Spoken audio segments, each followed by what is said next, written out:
be governed by tyrants. Don't miss this powerful new documentary by Dawn's Early Light, the story behind our national anthem. Share it with your church, family, and friends. For a limited time, watch it free at ByDawnsEarlyLightFilm.com. ByDawnsEarlyLightFilm.com.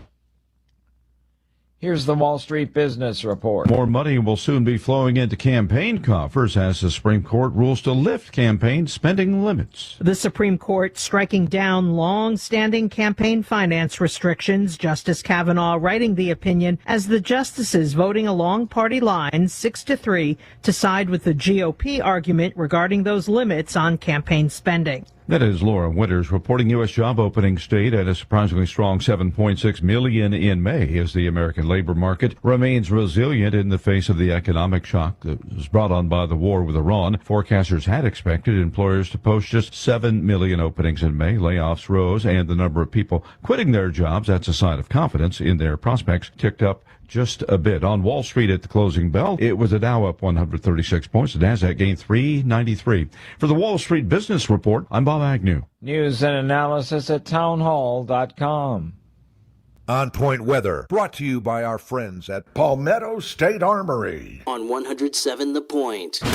Here's tonight's forecast. We cool down to 73 as our low. Tomorrow, more of what we've had today. Sunshine, 95 the high. Climbing to 97 Thursday, 98 Friday. More sunshine. And for the 4th on Saturday, a mix of sunshine and clouds. 20% chance for afternoon showers. High of 99. Feels like temperature of 106. I'm Tal Moss with your On Point local weather. WQXL Columbia, W264DF. Grills, outdoor kitchens, fireplaces. Summer sizzle starts with Bart. This is 107 The Point. This is The Point. Make thepointradio.com. The Point.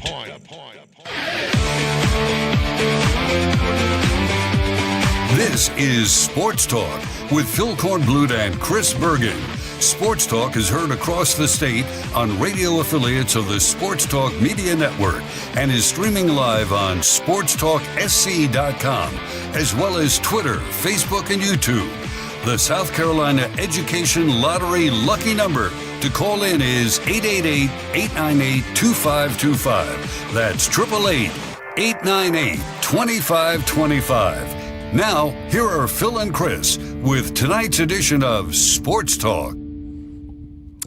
And good evening, everybody. Welcome to Sports Talk here on the Sports Talk Media Network on a Talking Tuesday night. Great to have you with us. Phil Kornblut coming to you from the Coastal Studios once again. We have Chris Bergen at the Berge Palace over in Sardis and the plumber, Josh Cohen, at our studios in downtown Columbia. Hope you had a great day. We all certainly did. A little toasty out there today, but that's okay. Our phone number, 888-898-2525, 888-898-2525. That is the South Carolina Education Lottery lucky number to reach us here tonight on Sports Talk. Our text line number is 803-900-4847, 803-900-4847. Feel free to give us a call, shoot us a text, whatever is your pleasure. We got a great show for you tonight. Coming up at 7:05, we're going to have the father-son team, the Rosses. Wasn't there a wrestling duo, the Rosses, the Wrestling Rosses or something like that? Jackson Ross, an outstanding high school football player at Hammond, and also, if he weren't headed to South Carolina to play football, he would go somewhere and play college basketball. He's that good. He's that talented. He'll be joining us to talk about his commitment to South Carolina the other day, and his dad, David Ross, who is a former Gamecock basketball player, who we also covered in Recruiting Berge not too many decades ago.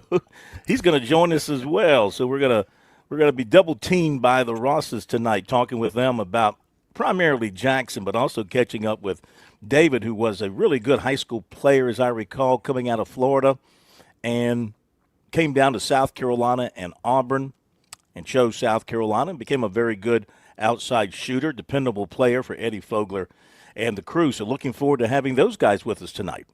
Yeah, that should be a lot of fun. I would be fascinated to get David's opinion, too, on the current state of South Carolina basketball, what he thinks of the job Lamont Paris is doing in the transfer portal, John, and does he think they'll get it turned around? So I think he'll be a good resource to get some sort of, not really behind the scenes, but certainly from a former player's perspective, what he thinks of where Gamecock basketball is right now. Yeah, absolutely. I'm sure he's a close observer. He's an attorney as well, so he's got a keen eye for those kind of things, the small details, I'm sure. Russell Branham from Darlington Raceway will join us tonight as we'll look back at this past weekend's race at Sonoma, which I thought was a really exciting race once you got down to about the last 10 laps.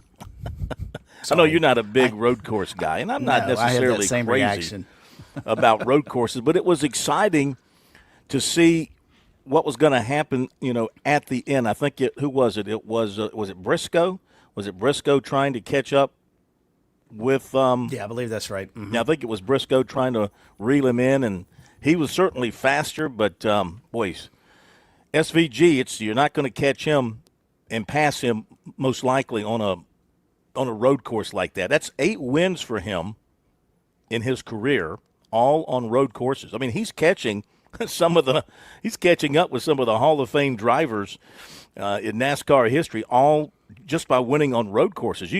His team probably figures, what are we doing, 4 road courses a year right about now? They probably figure they're going to win like 3 of those. Oh, yeah. And if I'm not mistaken, he's already caught, I believe it's Tony Stewart's in terms of career road wins, and he's been on the circuit, 3 years? I think you're right. Inexperienced guy in NASCAR, but he has found his niche. And if he ever figures out the oval to the point where he can be competitive week in and week out, this guy can win championships because clearly he's the best road course driver on the circuit. So today, things are continuing to happen in the free agent business in baseball. Now, South Carolina is just, they're filling up. I mean, they're getting close to the end, I would think. Today, the Gamecocks added a first baseman DH from Arizona State, Garrett Michelle. Played 3 years at Virginia Tech. His past season at Arizona State. And this is a hitter. This is a guy with a .311 career batting average, 20 homers. So, yeah, they've gone out and they've got a lot of pitchers. They have filled up with pitchers. I did a breakdown and posted it on our website last night, Bergie. I did a breakdown of the roster as it stood out of last night, and they've got, with what they have signed and who is returning as of right now, they've got 22 pitchers on the roster. 22 pitchers. Smokes. Yeah, 22 pitchers, 3 catchers, 2 first basemen, a second baseman, 1 shortstop, a third baseman, and 4 outfielders. Now, keep in mind, people can be moved around. Somebody who might be designated as an outfielder could be a designated hitter, whatever. I didn't list anybody as a DH because it remains to be seen who's going to end up over there. But, yeah, 22 pitchers right now on the roster for the Gamecocks. And of those 22, 1, 2, 3, 4, 5, 6 of them are lefties. So 22 and 6 are lefties. It's not a bad combination. You probably need, I'm sure if Kevin Snall had his druthers, he'd like to maybe have 1 or 2 more left-handed pitchers, but you can't always be choosers, though it appears in the free agent market it's a lot easier to be a chooser than it has been in the past. And I realize it's probably not going to happen because he's too talented for Major League Scouts to overlook him, but could you imagine adding Cameron Flukie to that roster? Well, yes and no. I mean, in today's world, yes. But in the world of Major League Baseball and being a mid-first round pick as he's being projected, I don't know what that slot would be, what that slot money would be at about 15. You ought to look that up, what the slot would be between 15 and 20. What's that bonus going to be, about $6-7 million, $8 million? You have to look that up and see. I mean, South Carolina, we're told, is spending about $4 million on their baseball roster. So they've got to be coming pretty close to the end of the line when it comes to the available money to spend, I would think. And to get him to come to college over going on to the pros, I think that would be, way beyond what they could pay. Oh, yeah, no question. No, I firmly believe, and he's talented enough to be a professional player, legacy professional, not necessarily collegiate professional. Mm-hmm. But, yeah, no, I think he'll be drafted high enough that Carolina's not going to have a chance. But you speculate, what might happen. It's a discussion we would never have had years ago because if you're offered, $2-3 million, you're going immediately to pro baseball. Now you probably have to take a double take. You may still go. But, at least there's a chance now for college teams to battle some of this. Maybe not for the top 15, top 20, top 30 picks. Mm-hmm. But after that, that's going to be a hard discussion that a lot of players have to have after the draft. According to AI, Major League Baseball slot value for the 15th pick sits at $5,114,200. That's for the 15th Carolina's not pick. paying that for him or anybody. I wouldn't think so. For that matter. I wouldn't think so. But Gamecock fans can dream a little bit. Sure. Kevin Schnall can dream a little bit. That would be pretty awesome for them if they're able to, if that were to happen, if he were to fall.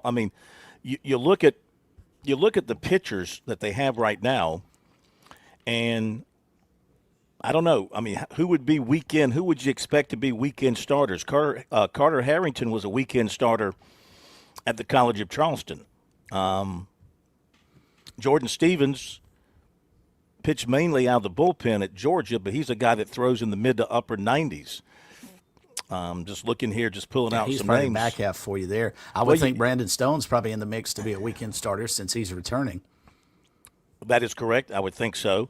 You look at the back end of their bullpen, you've got Ethan Sutton, who was a 9-save guy at USF, a closer, and you've got Dominique Carbone, who is renowned as a into the bullpen guy, right? Closing was his thing at Coastal Carolina, was it not? But keep in mind, coming off an injury, he did not pitch this past year, so kind of have to wonder how long it will take him to get back in the swing of things. But yeah, he was almost unhittable at times at Coastal on part of that World Series team they had 2 seasons ago.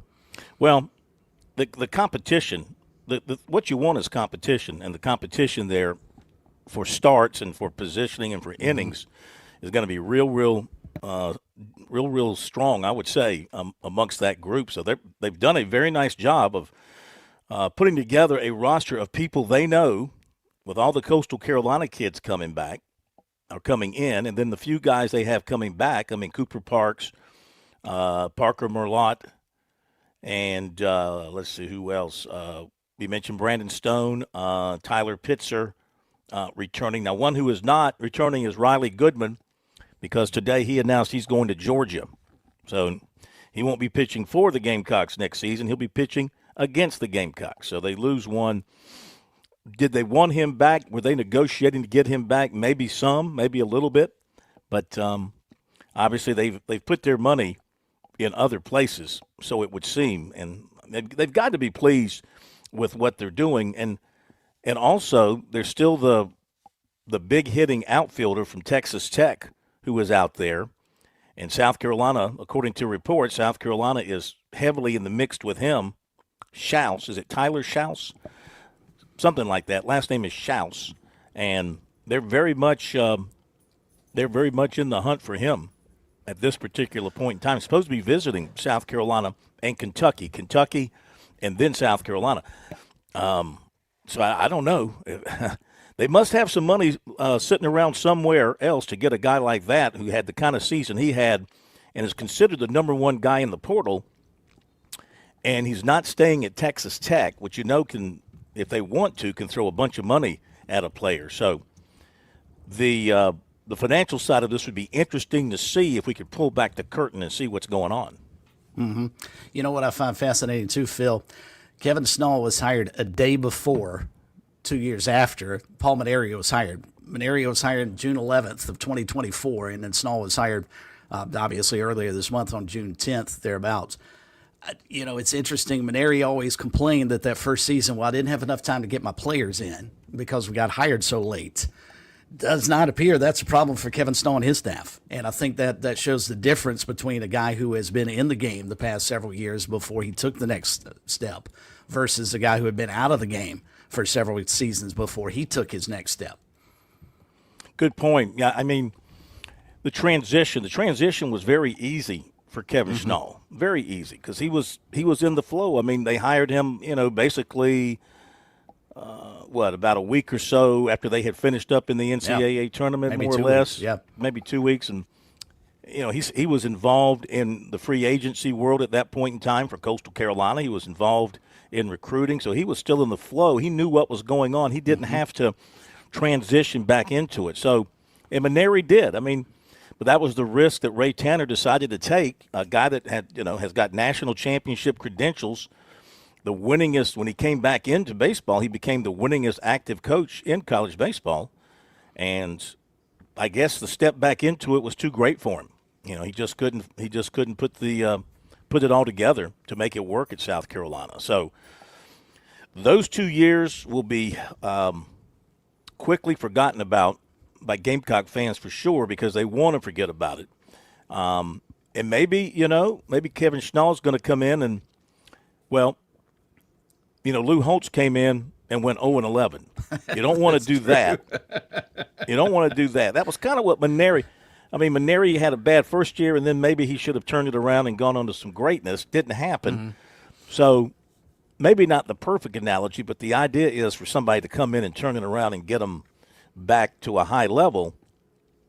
Based on what I'm seeing and what I'm reading, I see no reason why they won't be very competitive in the very competitive SEC. I'm not talking about winning 25 games in the league, but I'm talking about getting back into the upper teens, 16, 17 SEC wins, 18 wins in the league, along with some taking care of your business on the weekday. You'll have a very good season and a very good seed come the NCAA tournament.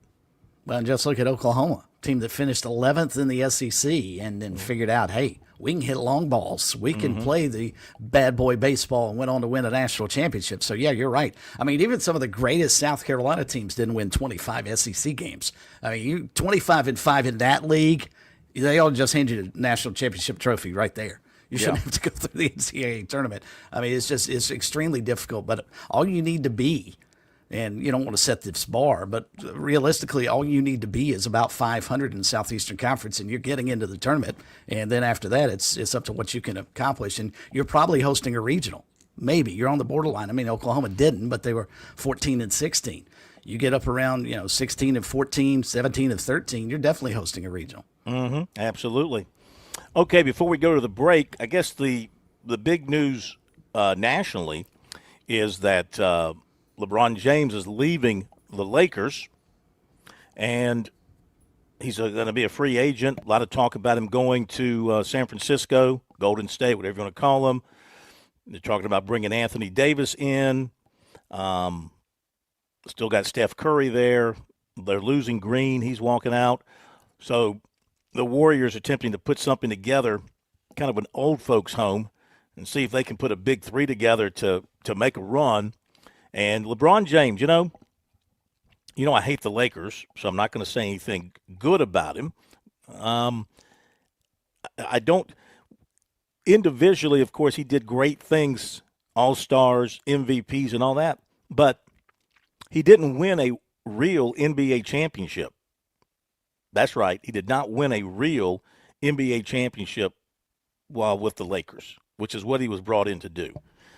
Don't tell me that the COVID year when they won the championship in the bubble is a real NBA championship, No, playing in front of no fans, not having to go on the road, not having to do anything but, walk down the sidewalk to a different gym to play in. That was – I get it. We needed something as a society to turn our attention to.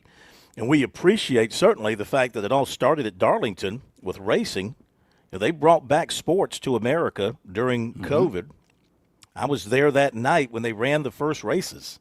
That was so cool. It was, it was cool because it was unique. There were no fans, and they didn't want the media in there either. Remember, they didn't want anybody didn't you have to in sneak in there? We didn't sneak in. I did the show outside. Remember, I did the show outside of turn 3. Yeah, outside of turn 3 in that back part of the outside the raceway. And Kerry Tharp came over and he talked to me. And one of his guys came over, and there was a reporter from the local TV station there as well. And he said, "Hey, you guys want to go into the press box and watch a little bit?" And we said, "Yeah." And so, well, yeah. He snuck us in, and we watched. And but the point is that brought sports back, and then we had Major League Baseball, NBA, and LeBron, and the Lakers won that particular tournament. I don't consider it. I know it counts in the record book as a NBA championship. Now this is the Celtic in me coming out. I know it counts, but I personally don't count it because I think it's a fraud. Just like the Dodgers won the World Series that year when they had a 60-game schedule or something. They had a shortened Major League Baseball schedule. They played in front of no fans, empty stadiums. They won the World Series that year. Fraudulent. But it still has to count. My point is, in saying all this, for all they paid LeBron, I don't think they got anywhere near out of him from a team standpoint for what they paid for him. Just my feeling as a Celtic fan. That's probably fair. I mean, I'm sure they were expecting 2 or 3 championships, but he can't do it all by himself, and especially at the back end of his career. I mean, he's played 8 years with the Lakers. It'll go play someplace else. I don't want to see him in Cleveland. I think if you're the NBA, you want to see him go to Golden State so that the Spurs, who appear to be the rising stars in the NBA, even though they didn't win this year's title, I think they're probably going to be going into next season probably the favorites to win it. They need a foil over in the Western Conference, and if it's not going to be Oklahoma City, you want it to be Golden State with LeBron James on his way out the door on his retirement tour. The one thing that's always fascinated me about LeBron, take away the comparison to Michael Jordan, and that debate will never end. Mm-hmm. He's really a good dude. You never hear anything negative about him, but everybody has their opinion about him because he's one of the greatest players the NBA's ever seen, but he's never been able to stay in one place. I think his legacy would have been a lot greater had he been able to build something in Cleveland the way, say, Michael Jordan did when he got help to build something in Chicago. Had he not gone from Cleveland to Miami, back to Cleveland, now to Los Angeles, and now one other place on his time, I think that's probably tarnished his legacy a little bit, despite the fact he's an incredibly talented individual, considering the height and his ability to play on both ends of the floor. I mean, it's just an amazing, amazing athlete, but I think somewhere in the back of most people's minds, there's something holding them back from really embracing him because he's played in so many different places. Yeah, you're exactly right. I mean, he is a great human being. Great family man, and gives back to every community he's been in, and all that kind of stuff. It could be it's because he's just one of those guys that, for his position, he's like so much bigger than everybody else he's ever played around. He's his body.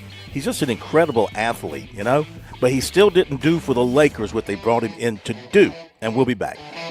If you're a new parent or grandparent, it might be tough to picture your little ones heading off to college, but it'll be here before you know it. I'm State Treasurer Curtis Loftus. Future Scholar, South Carolina's 529 College Savings Plan, makes it easy to start saving for a child's future education right now. You can start with any amount. Contributions are tax deductible and earnings grow tax-free. Discover the smart, easy way to save for college today at futurescholar.com. That's futurescholar.com. This is Major Billy Downer with the Department of Natural Resources, and I've got a message for all of our hunters out there. When you go afield, always make sure to positively identify your target. Know the identifying features of the game you're hunting, and know what's beyond your target in case you miss. If you want more information on hunter education, visit dnr.sc.gov or join us on Wednesday nights for SC Wild. You can listen to SC Wild on the Sports Talk Media Network or at dnr.sc.gov/podcasts.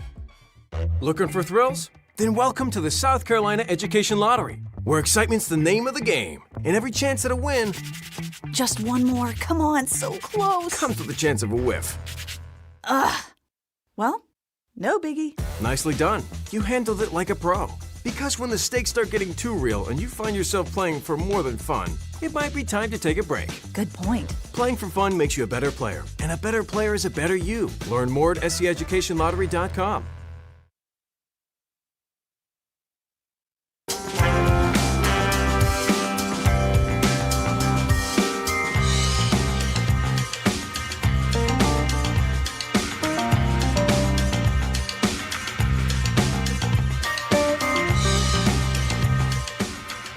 Okay, we're back on Sports Talk. Sports Talk Media Network. Phil Kornblut, Chris Bergen. The plumber, Josh Cohen, 888-898-2525 is our phone number, South Carolina Education Lottery lucky number. And learn more about the lottery's impact at sceducationlottery.com/education. Wins, playing for fun is a win for education. Our text line is 803-900-4847. Brought to you by Larry Lucas State Farm Agency in Columbia and Lexington, LarryLucasAgency.com. Columbia number 803-799-1998. Lexington number 803-359-0770. You probably have insurance, but switching is easy, and bundling can save you hundreds or more. Visit LarryLucasAgency.com. We got recruiting coming up, guys, but just looking ahead, things will really start happening tomorrow night with the first, well, actually two of them tomorrow, but one in particular that looks very promising for South Carolina based on what people are writing. Josh Dobson, the cornerback. It seems like, Bergie, the feeling is spreading among the internet recruiting reporters that South Carolina is going to get him. And that would be a huge, tremendous recruiting win for South Carolina if they can pull that off.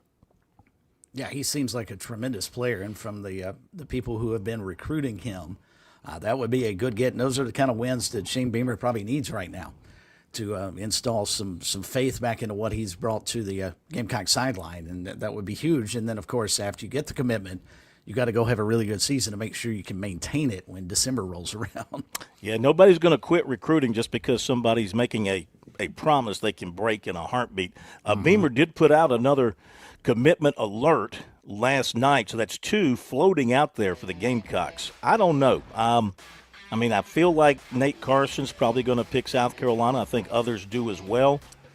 And we're going to talk about another prospect who's going to be announcing this weekend, Jaden Brody, defensive end out of North Carolina.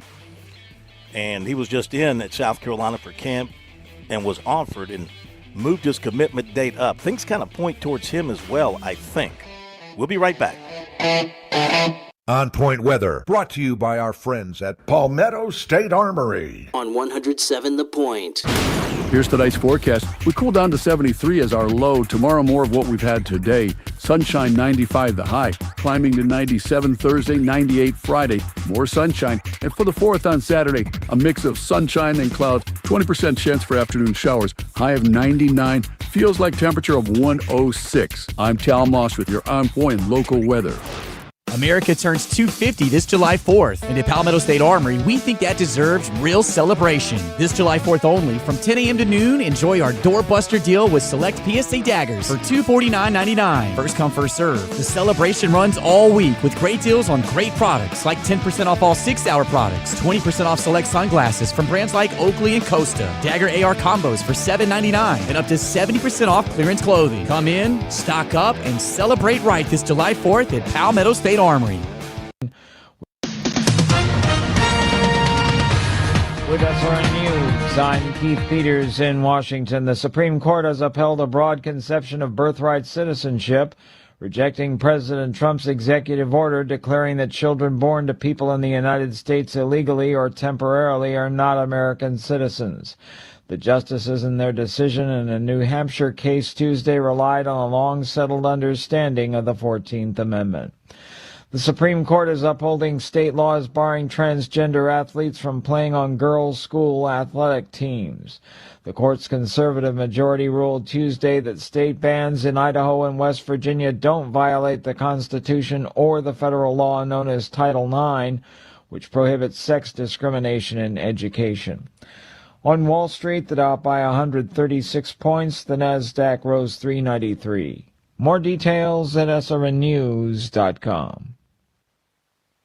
Are you tired of that dripping faucet driving you crazy? Is your drain doing more of a gurgle than a flow? Don't despair. Franklin Plumbing and Drain Cleaning is here to save your day. Serving our community as locally owned plumbing experts, Franklin Plumbing tackles everything from minor leaks to major clogs. And we're talking fast, friendly, reliable service. They respect your home. They respect your wallet. Josh and his team offer upfront pricing, and that's important. This team I'm talking about, they're fully licensed. They're insured technicians. They're ready for any plumbing crisis that you might encounter. Whether it's routine maintenance, a stubborn blockage, or a total plumbing overhaul, they'll get the job done right the first time. They've been out to my home, my brother's home, even his business. I'm comfortable, very comfortable, bragging on Franklin Plumbing and Drain Cleaning. Stop letting plumbing problems disrupt your life. Call Franklin Plumbing and Drain Cleaning today and experience the difference that true expertise makes. Visit their website, franklinplumbing.sc.com, or give them a call, 799-2222. That's 799-2222. Franklin Plumbing and Drain Cleaning.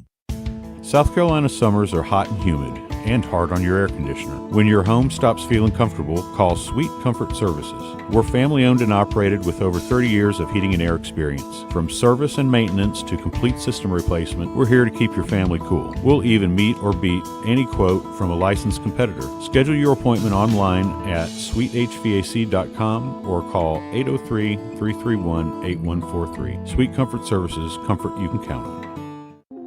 Get ready for a summer of adventure with Founders Federal Credit Union. Now through July 31st, you could take advantage of a special 5.99% APR on select travel purchases made with your Founders credit card. Whether you're planning a road trip across the state, a relaxing beach getaway, or finally checking off that bucket list destination, we're here to help you make it happen. With this promotional APR, you can enjoy your summer without the stress of high interest rates. Pack your bags, gather your loved ones, get moving on your dream vacation. Founders makes it easy to enjoy more. So go ahead, kick back, relax, and soak up every sub-soak moment of your well-deserved summer break without breaking your budget. Learn more and see the list of qualifying purchases at foundersfcu.com/cc. Let Founders help you take the trip of a lifetime. Promotional rate ends February 1st, 2027. Effective APR of 12.5 to 17.9% will apply. Terms and conditions apply. Membership qualification required. The Heart Huddle Initiative is bringing life-saving heart health resources to our community, equipping public spaces, first responders, and strengthening emergency readiness across Columbia. We're calling on local businesses, organizations, and community leaders to step up. Your support can place critical equipment where it's needed most and ensure more people are ready when every second counts. Donate today to make an impact. Visit columbiasc.gov to learn how your organization can partner with Heart Huddle today.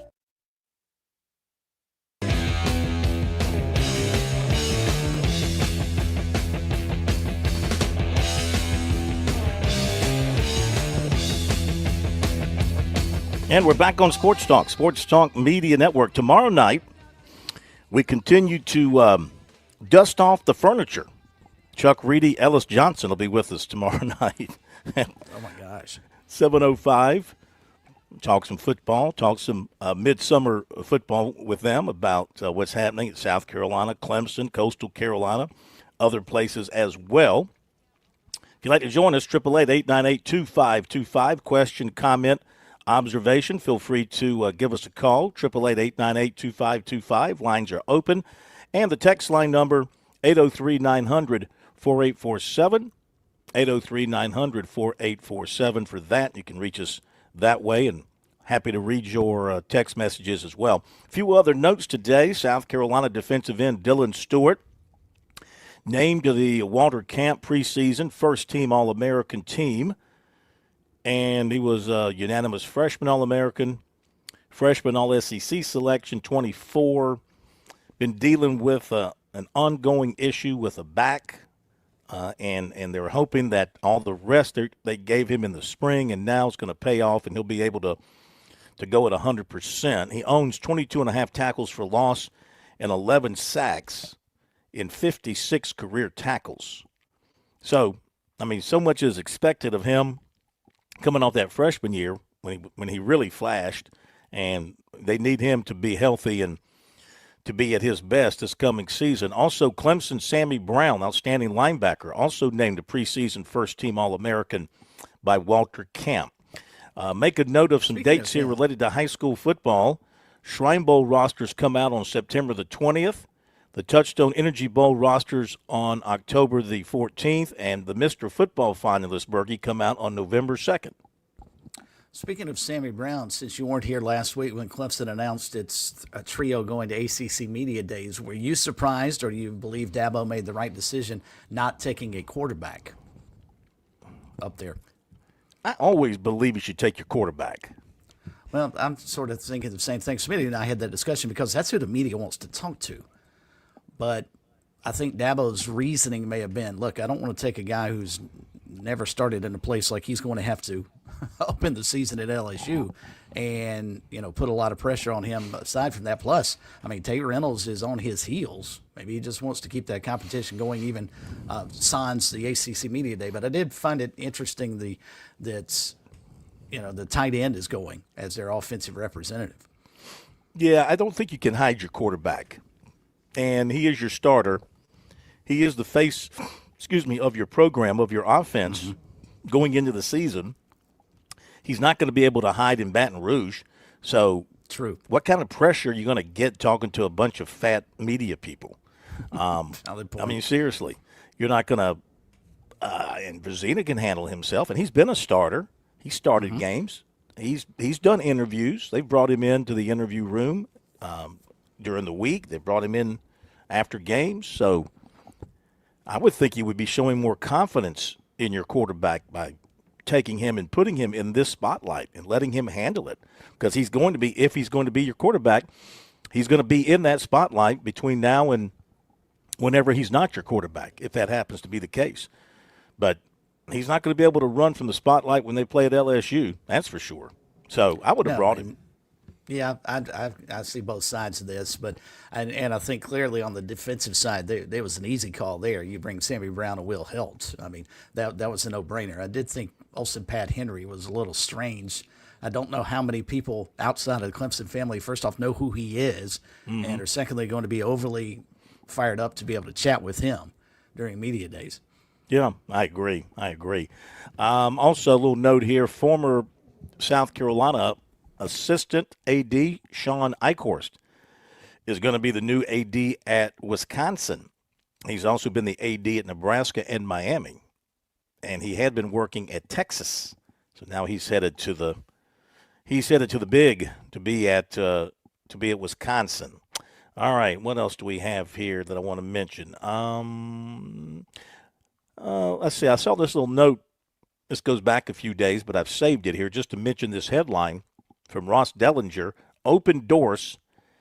Did you read this? Open Doors is projecting college athlete compensation, that's revenue share and third-party pay, to exceed $4 billion this coming year. This was in its annual NIL report. A Big Ten's school's annual average spend exceeds all others at $48 million, followed by the SEC, a school in the SEC at $44 million.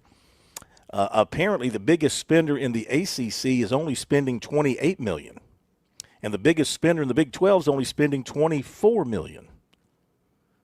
So what do you make of that? The fact that there's such a drop-off when you go from the Big 10 to the SEC and then, bloop, down to the ACC and down to the Big 12. Now, from what we're hearing all sports, from the Clemson people, it's not just football. Yes, this apparently is everything. Yeah. We're hearing, when I've been reading these stories out of Clemson, like at Tiger Illustrated, they're talking about Clemson's football roster being about $30 million. I believe I read that recently. So, then are they going to have a minus $2 million deficit? That seems odd. One of those numbers is obviously not true. Well, here we go. A recent story in Tiger Illustrated, they reported that Clemson's distribution from the ACC this year is expected to be roughly $58 million. That's up by $13 million from last year. And is this a Larry Williams story? Yeah, it's a Larry Williams story. So he wrote that Clemson's expected to have a $215 million budget in the next fiscal year, up $15 million. And Clemson has kept up in the revenue share NIL game. And athletic director Graham Neff recently told Chris Lowe of On3 the 26 football roster spend could reach $30 million. Or wait a minute, the 2026 roster. I can't tell if that means just football or everybody when he says 2026 roster could reach $30 million, and Clemson is prepared to go even higher next year, assuming the market continues to expand upward. Well, and back to the Open Door story, I read it again, and that's average spending. So an ACC team, if they're talking about $28 million, I'm assuming that's the entire conference. Maybe I'm misreading this, where they said the annual average spend in the Big Ten is going to be $48 million average, in the SEC $44. So you'll have some that spend $55 million, and then some that would spend, say, $35 million in the SEC to balance that out. And I've taken a closer look at this story, and it is about Sweeney's program. It says here, the recent recruiting binge from Sweeney's program, and Neff said they could spend $30 million on this year's roster, and they're prepared to go even higher. So, and as we mentioned before, they're having such a great recruiting year, and from what I've been told, they're spending a lot on these high school players. They're putting more into that. They're putting more into their high school recruiting and spending higher there. That's one of the reasons. You can't deny it. I mean, it's no longer just about there's magic in those hills, as they like to say, or there's something in those hills. Yeah, there's bags of money in those hills legally now, and they're spending on these high school guys. That's why they're one of the reasons why they're winning so many of their recruiting battles. And South Carolina apparently is willing to do the same if they're willing to pay $1 million, as was reported here at Tiger Illustrated by Paul Strelo in his reporting about Josh Dobson and the recruiting going on with him. He floated the number of, from what he was told by his sources, of $1 million is what apparently that camp is seeking from either South Carolina or Michigan or Texas A&M. So can we assume whoever he commits to is willing to cough up $1 million in share money and NIL dollars? Seems like a lot to put on a high school kid, and you would think if that's the case, and the story in Open Doors is accurate, that Michigan would have the much better resources and opportunity to do so. And if he doesn't select Michigan, maybe you look at that and think Michigan is utilizing its budget resources elsewhere. Well, we'll find out tomorrow, and we'll have that live. I believe he's doing it. I know he's doing it at 6 o'clock on a Rivals stream on their recruiting YouTube channel. We're going to carry that live, so hopefully they won't and they'll spend a few minutes yakety-yakketing and showing some video and analyzing and all that kind of stuff to give us a chance to get on the air. Maybe we can get that thing live on the air a little bit after 6:05 when we jump on the air. That'll be tomorrow night. This will be the first time in recruiting history that it actually occurs right on time. Yeah. Just to spite us. No, I got a feeling with this one, they're going to let it play out a little bit. They want the drama to build. And apparently, from what Dobson said in his most recent interview, he's not telling anybody. He's not alerting. He's not telling the coaches that are recruiting him one way or another right up until the announcement time tomorrow. So I guess everybody's going to be in the dark, would be my guess. So there's two tomorrow. You got Evans, the defensive end. Most think he's going to pick Auburn. South Carolina's one of his finalists. Most think he's going to pick Auburn. And then you got Dobson, South Carolina, Michigan, or Texas A&M. And then on Thursday, you've got the safety. You've got Dobson's teammate, the safety, Jones, out of Huff High School. He'll be announcing. And then on Friday, it'll be Nate Carson, offensive lineman from Irmo. And then on Saturday, the defensive end, Brody, out of North Carolina. In fact, let's run to the break, and we'll come back and give you the complete recruiting report from this day and talk more about those announcements coming up, because it is pretty exciting. One thing I still like about the business of covering recruiting is when you have an announcement that has not been spoiled, has not been reported on as where somebody's going to go, and they're going to not tip their hand until they I think it's great. put the word out there. Mm-hmm. I mean, we can all kind of guess, but I don't think anybody knows for sure on any of these cats. Back in a moment.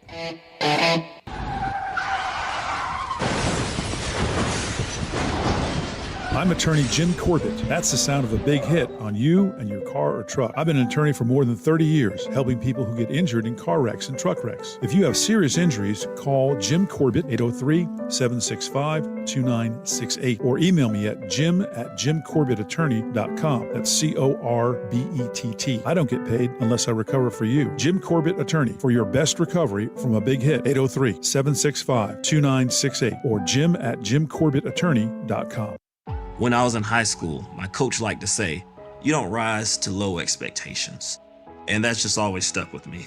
So with the help of my lottery-funded life scholarship, I was able to get a degree in secondary education. Now it's my turn to invest in my athletes, the same way my coaches did for me. Who knows? Maybe one day they'll do the same for someone else. Better coaches means a better South Carolina. And a better South Carolina means a better you. Visit SCEducationLottery.com/betteryou. In 2012, inside Clemson football's weight room, a different kind of barbell was developed. The Tsunami Bar is a flexible, oscillating bar designed to enhance high-intensity training while helping reduce joint stress. Unlike traditional rigid bars, it moves. That movement forces your stabilizer muscles to activate, your core to engage, and your body to produce force more efficiently. The result is improved strength, better balance, and more functional performance. Tsunami Bar Sports continues to provide innovative, dynamic training solutions that empower individuals of all fitness levels to reach their peak potential. Whether you're training for general fitness, building resilience, or improving rotational strength for sports like golf, the Tsunami Bar challenges your body in ways traditional equipment cannot. Learn more at TsunamiBarSports.com. Traveling can be the worst, especially when you can't find your favorite show. Well, don't worry. We've got the perfect way to keep up with everything happening in the Palmetto State when you're away from home. Just pull up the Chief Sports app on your mobile device, and you can listen live to Sports Talk. All right, welcome in, everybody. Sports Talk Media Network. So the next time you can't find us on one of our great radio affiliates, just log on to the Chief Sports app, the best way to stay connected with the Sports Talk Media Network. This is Major Billy Downer with the South Carolina Department of Natural Resources. Boating season is here, and as you get ready to go out on the water this spring and summer, make sure you have all the required safety equipment on board. Check for a sound device. A horn or whistle will suffice for most boats. Inspect all of your life jackets. Make sure they're in good condition and are the correct size for all of your passengers. If your boat is over 16 feet, you will need to make sure you have an approved throwable device on board as well. Remember, boating safety is no accident. The Sports Talk Recruiting Report is sponsored by Seawell's Catering.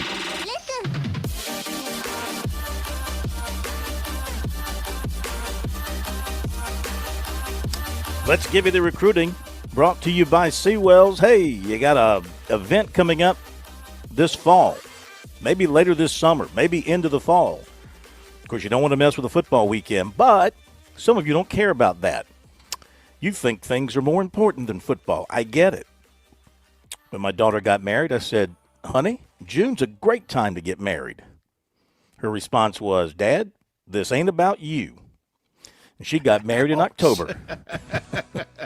Right in the middle of football season. She plopped it right down in my face and said, "Chew on that." Yep, got married right there in October. Appreciate that. Yet it was about her, too. I can promise you that. So you may have something like that coming up, maybe a birthday party, a corporate outing, an awards banquet.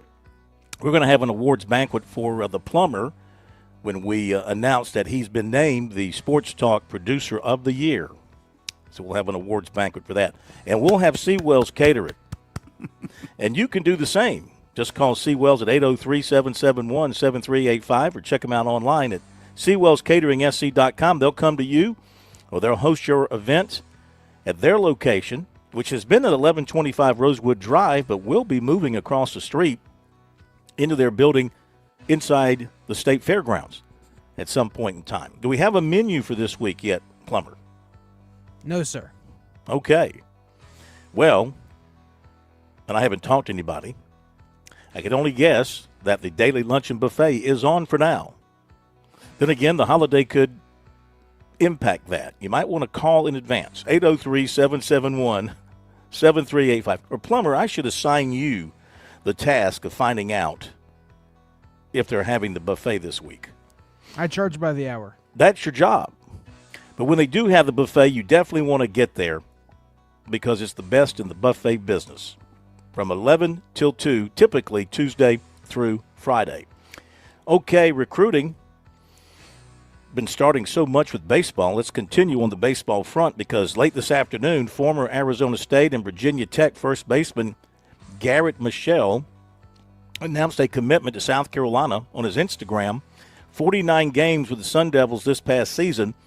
He hit .277, 3 homers, and 20 RBIs. He's a native of North Carolina who began his career at Virginia Tech, and he spent 3 seasons with the Hokies. He's a career .311 hitter, 20 homers, 97 RBIs. He's the 22nd free agent acquisition from the portal by the Gamecocks. Former Gamecock pitcher Riley Goodman is headed to Georgia. He announced that today. A couple of baseball items that we didn't get to touch on last night that occurred over the weekend that I wanted to touch on.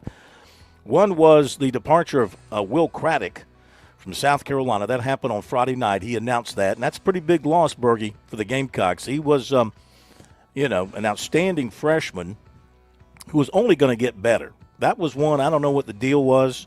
He comes from a family of Gamecocks, and maybe he just felt like the new staff wasn't for him. He needed a fresh start somewhere else. I don't know, but I think this one was a pretty significant. For all the good ones they're bringing in, I think this is a pretty significant loss. Well, considering as bad as they were offensively, as you pointed out, I mean, he was their second leading hitter. Had 10 doubles, 10 home runs. I mean, he had some power and some pop in that bat, albeit limited considering the whole team was very limited offensively. But, yeah, I think that was probably one of the more disappointing losses for them, is a guy you had hoped would be back off their team. There weren't many, I don't think, that you hoped would be back. I'm pretty sure he was one of them, though. He hit .260, 10 homers, 10 doubles, 29 RBIs. He had some injuries he dealt with through the season, but he really slumped down the stretch. He had a 2-hit game against Texas on April 3rd. He did not have another multi-hit game against an SEC team the rest of the season. He had only 1 homer over his final 18 games. And how about this? His last homer as a Gamecock, at least for now, came in his final at-bat in a USC uniform in the loss to Tennessee in the SEC tournament. Yep. Now, there's no guarantee. I mean, there's nothing to say that he won't go to Mississippi State for a year, and who knows? Maybe he'll decide to come back to South Carolina after a year there. The Tyler Pitzer route. You could do that. Also, on Sunday night, the Gamecocks added free agent right-hander Miguel Hugas of Mercer, one of the better pitchers in the SoCon, native of Venezuela, 9-2 with a 6.17 ERA, struck out 52, walked 24, hit 21 in 77 and a third innings. Also from the weekend, former College of Charleston right-hander 6'4" Carter Harrington out of AC Flora committed to the Gamecocks. As a freshman, he was 3-5, 5.37 ERA, struck out 49, walked 27, hit 11. Of course, the Gamecocks added Wake Forest free agent outfielder Luke Costello. I think that was over the weekend as well. He'll join his brother, the catcher, Andrew Costello. Luke hit .302, 17 homers, and 62 RBIs. The Gamecocks did lose right-hander Aaron Dirks over the weekend. He decommitted from the 2026 class. And right-handed pitcher Trip Brown over the weekend, moving from the Citadel to Coastal Carolina, 3-3 with a 3.09 ERA. Now to football. Defensive end Jaden Brody, 6'3", 235, Rolesville, North Carolina. He is going to be announcing on July 4th, on Saturday. He told us last night the decision has been made. USC, Virginia Tech, Georgia, Georgia Tech, Missouri, and Auburn were his favorites. And really, I believe it's South Carolina, Virginia Tech is what it's come down to, or what it came down to. He did not take any official visits. He plans to set those up with the school, or set up one with the school he chooses. He said he does not expect to take visits to any other schools other than the one he chooses. He did camp at USC and Virginia Tech. I mentioned those two been kind of standing out to him In particular, Deion Barnes offered him after seeing him in camp and has remained in steady contact. But Virginia Tech has also been in steady contact as well. He had 98 tackles, 20 tackles for loss, and 6 sacks. So, and Beamer issued a recruiting commitment alert last night. So, I don't know if if it was for Brody, because it's sort of, corresponding to the time that he decided to go ahead and make his announcement on Saturday. So we'll see. I don't know anything, but I feel positive for South Carolina with Brody. Dobson, I just don't know. Many are picking him for South Carolina. I'm not 100% sure. Evans, I think, looks like it's going to be Auburn. Jones, from what I'm reading, it looks like Texas A&M. And Carson, I think, will be South Carolina. So I think they'll come away with a minimum of 2, maybe 3 out of that group if they get Dobson. So there you go. That's our recruiting report tonight right here on Sports Talk. So the Gamecocks having a little bit of momentum here towards the end of June, heading in July, Bergie. After a little sluggish period, they had a hot run there after their first weekend of official visits. They picked up several commitments, and it went kind of quiet for them. And don't think they got a whole lot out of their first official visit weekend they had in June. But things have picked up here now the last half of June and now going into July. And they got to like the way things are coming together, especially if they hit 2 or 3 of these guys who are about to announce. I know this is all about the fan base and that type of thing because we've watched the last couple of days the changeover from the end of the Under Armour contract over to the Nike contract for South Carolina Athletics that starts tomorrow. How much of an impact do you believe outside of basketball? Because I do believe it probably has an impact in basketball because Nike's got a stranglehold on all the top camps and this whole 9 yards on basketball. But how much of an impact football recruiting do you think whatever uniform or cleats you wear anymore? I mean, I don't see any value from that standpoint. I don't. Do you recruit by saying? I mean, Nike. From what I understand, they're not getting a whole bunch of pure money out of this. They're getting a lot of, merchandise and uniform stuff and shoes and all that. They're not. It's not like Nike's handing over a big old bag of cash they can go spend on players. Does it matter to a player whether it's Nike or Under Armour on the jersey? I wouldn't think so. They've had some really good players wear Under Armour in South Carolina over the years. Okay, be back.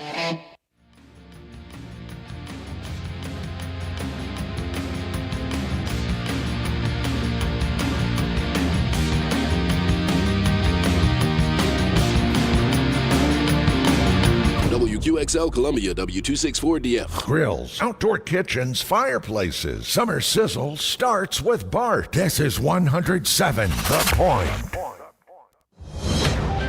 News this hour from Town Hall. I'm Keith Peters in Washington. The majority of the nation braces for major heat impacts leading into the 4th of July weekend. If you can't afford to cool the whole house, make a cool space, such as one room where everyone sleeps in. Experts say the best defense against hot days is cool nights that let your body recharge. If you don't have AC, during the day, find somewhere that does. If your AC goes out, newer dehumidifiers help remove excess moisture. Early trouble signs of heat illness can include heavy sweating, muscle cramps, and headache. That's when you stop what you're doing and cool yourself off. Signs of heat exhaustion include faster heart rate and dizziness. Next comes heat stroke, which can include confusion, slurred words, and fainting. Correspondent Lisa Dwyer reporting. New Jersey Republican Representative Tom Kean Jr. disclosed Tuesday that he was being treated for depression during his unexplained 4-month absence from the House. I was given the diagnosis of depression. Now, when people hear the word depression, many people think simply it means feeling sad. But depression is so much more than that. It is physical. It is emotional. And until you experience it yourself, it is difficult to fully understand how powerful this illness can be. Kean's reappearance came weeks after his victory in an uncontested primary on June 2nd, and months after he last cast his vote in the House. His speech ended the silence on his condition, yet left questions unanswered. The Supreme Court confirmed birthright citizenship today in a 6-3 opinion written by Chief Justice John Roberts. On Wall Street, the Dow up by 136 points, the S&P advanced 58. More on these stories at townhall.com. Been a long time since I've been this excited about a movie like The Story of Everything. The Story of Everything is everything, a truly amazing cinematic masterpiece revealing the hidden hand behind the universe, directly responds to the theory that creation, including us people, just sort of happened out of nothing. This movie will amaze you. It'll give you the confidence and evidence that our friends and kids desperately need. You see, The Story of Everything explains a deeper truth written in the stars and in the very code of our DNA. It's called intelligent design, something the cultural gatekeepers do not want to talk about. We were created with a purpose by a creator. Again, it's available now to watch at home. After a successful theatrical release, now The Story of Everything can be ordered at a discounted price for you to stream. thestoryofeverything.film/Mike. Just go to thestoryofeverything.film/Mike and view this important movie, thestoryofeverything.film/Mike. The United Kingdom is rolling out a new defense plan in response to increasing international tensions. We hear more on this story from international correspondent Charles de Ledesma reporting from London. Self-flying fighter jets, uncrewed submarines and drones will be at the centre of Britain's future military under a defence plan being announced that reflects a world of conflicts transformed by technology. The defence investment plan has been repeatedly delayed as military leaders and Treasury officials in Britain wrangle over the cost of equipping the country for an increasingly dangerous world. Like other NATO nations, the UK is under pressure to increase defence spending to counter a more aggressive Russia and a less reliable US. The government says the spending plan has been refocused in the past few weeks under new Defence Secretary Dan Jarvis. I'm Charles de Ledesma. News and analysis at townhall.com. From Washington, I'm Keith Peters. On Point Weather, brought to you by our friends at Palmetto State Armory. On 107 The Point. Here's tonight's forecast. We cool down to 73 as our low. Tomorrow, more of what we've had today. Sunshine, 95 the high. Climbing to 97 Thursday, 98 Friday. More sunshine. And for the 4th on Saturday, a mix of sunshine and clouds. 20% chance for afternoon showers. High of 99. Feels like temperature of 106. I'm Tal Moss with your On Point local weather. WQXL Columbia, W264DF. Grills, outdoor kitchens, fireplaces. Summer sizzle starts with Bart. This is 107 The Point. This is The Point. Make thepointradio.com. The Point.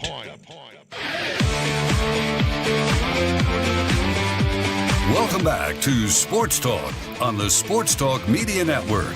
You can reach the guys with the South Carolina Education Lottery lucky number, 888-898-2525. That's 888-898-2525. Now back to Phil and Chris with the second hour of Sports Talk on the Sports Talk Media Network.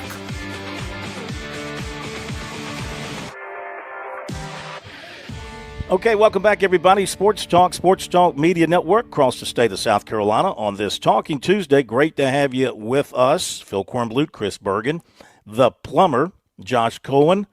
And we've been talking a good bit about South Carolina football recruiting with a big week possibly ahead for the Gamecocks with some pending announcements.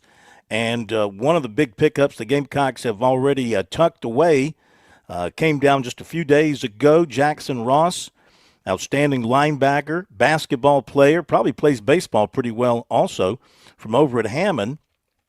He committed to the Gamecocks, and he was pretty clear-cut when he made his announcement on Instagram. Basically, once a Gamecock, always a Gamecock in his mind and in his heart, and so not a whole lot of doubt there.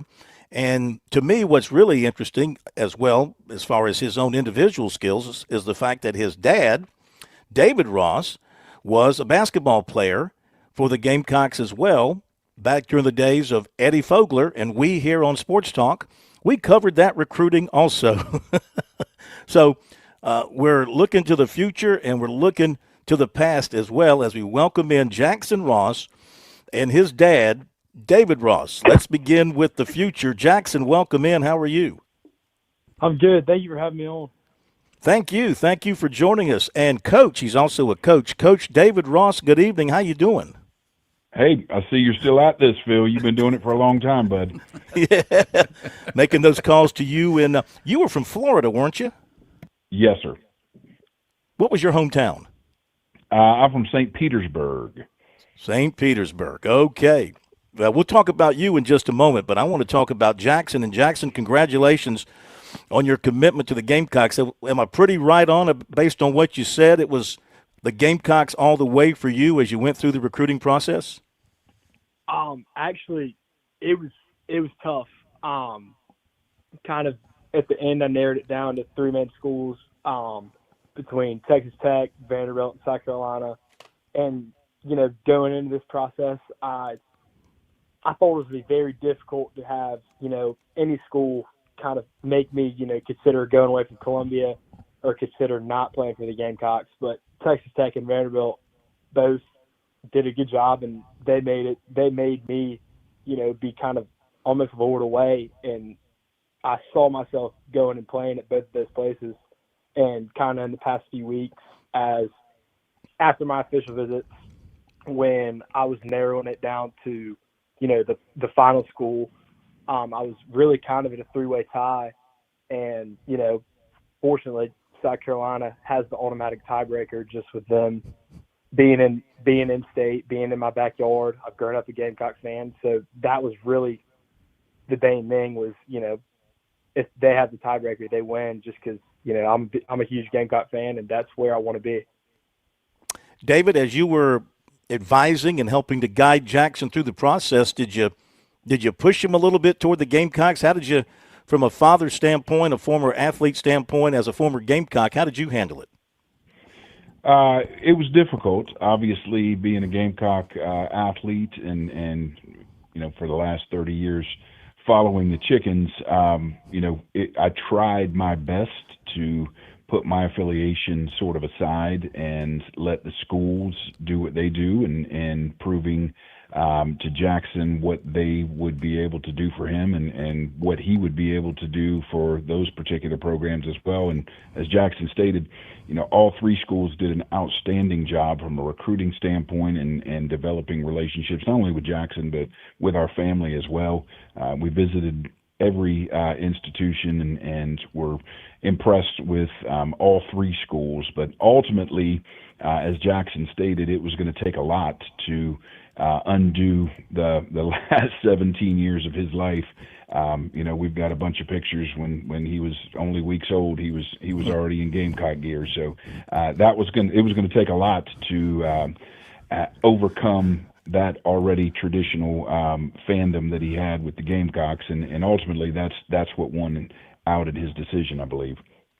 Jackson, when we get past all of that, and you're breaking it down from an X's and O's standpoint, and where you are as a linebacker the best fit in a particular defense, Vandy, Texas Tech, or South Carolina, what did you see with Coach Clayton White and Trey Money and the linebacking room and how they do their things with their linebackers that impressed you to the point where you knew that's where you wanted to play?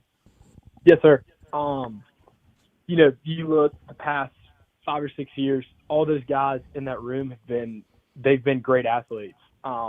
They've all been big. They've been great football players. But what has made some of the best linebackers in the Coach White program, the South Carolina program, what has made them great is they're athletic and the way that South Carolina uses their linebackers and the types of plays that they need to make. Being athletic like that is it's needed. I felt like my athleticism would be able to shine, and I would be able to make these kind of plays that is needed. A lot of plays in space, running down the football. So getting to fly around and make plays, that's for any linebacker, that's intriguing. Did they talk to you more about playing in the middle at linebacker or playing one of the outside spots? Yes, sir. So I'd be in the middle backer. Their projection kind of was at that will spot, so the boundary inside linebacker, but they've kind of depended on how much weight I put on or different things like that. It's all projections for now, nothing set in stone. Is there a college linebacker you like to compare yourself to? Actually, through this whole kind of process, Coach White has shown me a lot of clips of a lot of his former guys, and different kinds of plays they were making. Their body types compared to my body types, and a guy that's really a lot of things I do is very similar was Bam Martin Scott from a few years ago. He is someone that I'm very similar to in a lot of different ways. Turned out to be a good one, turned out to be an NFL guy, so that's a good one to compare you to. Jackson Ross is with us, his dad, David Ross, as well. Jackson, what do you see for the future of Gamecock football beginning with this year, the recruiting that's going on?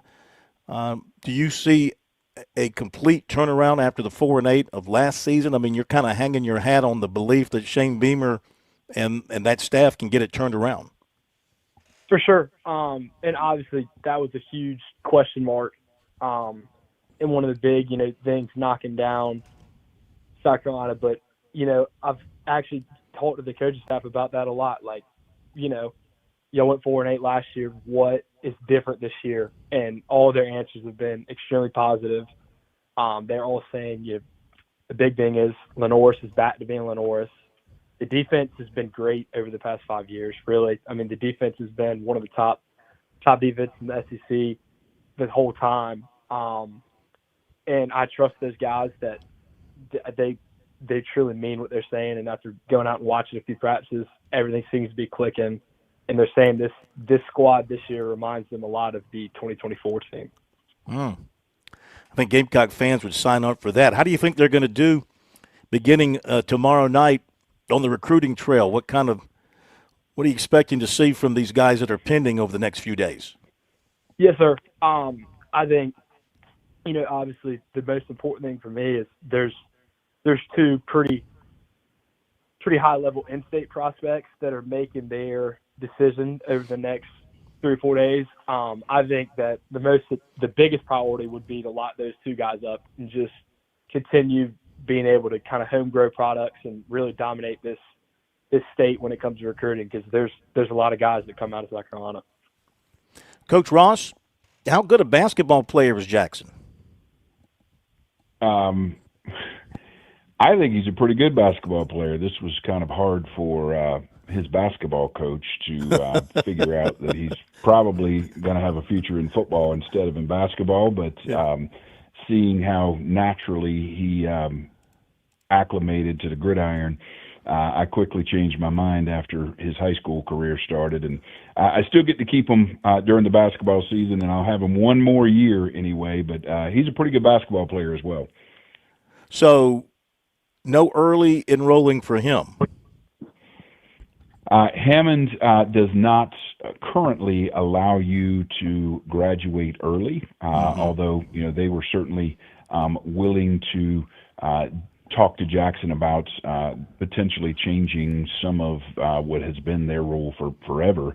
But one advantage for being here in Columbia is that he is going to be able to be around the program, even though he cannot participate in any kind of spring practice. From a mental perspective, I think he has the ability to be close enough to the program being here in town, where certainly from a mental perspective, he should have the same advantages, even if he can't go out and participate in drills physically. That Hammond program, football, basketball, baseball, I guess, others, it produces some really fine college athletes. You being a part of that program over there, what do you see from the inside over there that is leading to this production of so many good players? Sure. So, I was a coach at Cardinal Newman for a long time, and, my impressions of Hammond were 180 degrees opposite of what they were when I actually joined the Skyhawk family. It's a pretty special place over there, not only from a academic perspective and a culture perspective, but certainly one thing that drives both of those is their success in the athletic department. And Jeff Barnes has done a great job. They've had outstanding coaches over there throughout my tenure. I'm going on over 10 years now over there, and they put an emphasis on not only excelling in academics but winning. And I think there's so many lessons that are learned by the Hammond student athletes in the athletic realm that are going to be compatible for what they're going to need to be successful in life. And I think they strongly believe in that and push that over there for sure. So when you were coming out of high school, why did you choose Eddie Fogler over Cliff Ellis? Well, Cliff was in a little bit of trouble at Auburn when I was coming out. Okay. That was one factor. Okay. And Coach Fogler had obviously he won the SEC the year that I had signed and committed here at South Carolina, but he also won the SEC at Vanderbilt. And although the championship he won here at South Carolina was playing a little different scheme than what Coach likes to do, Coach Fogler had convinced me that he was trying to get the program back to more of a motion type of offense. And some of the stuff that he did at Vanderbilt that he said he wanted to get back to, which eventually we did when we got Chuck Edson and Marius Petrovicius and a bunch of the guys that came in sort of in the later part of my tenure. We went back to sort of a motion type of offense, lots of screens, which kind of fit into my game. Being probably the worst athlete in the SEC, I had to contribute in other ways anyway. Oh, don't put yourself down that way. I mean, you played in 103 games. You didn't start for the most part. You came off the bench. You played 103 games, so there was a role for you. How did you end up wearing 00? I don't know. I had it in high school, and it was available when I got here, so I didn't want to rock the boat anyway. Ah, that makes sense. So, college student, about being a student at South Carolina and about being an SEC football player or an SEC athlete, what kind of advice are you going to share with him?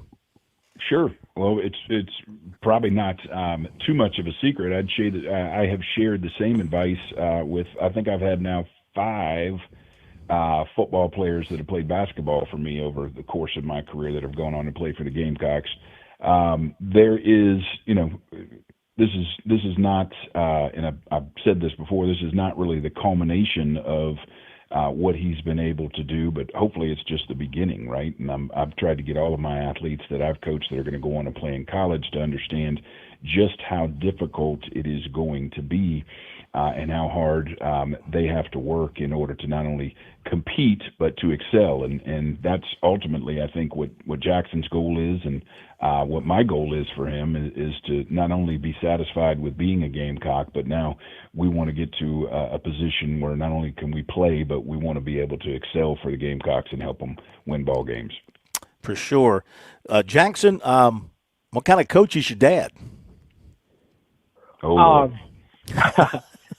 So, he's obviously, he started out, he was seen as someone that was kind of tough, but I think over the past few years he got a little softer. No, I'm kidding.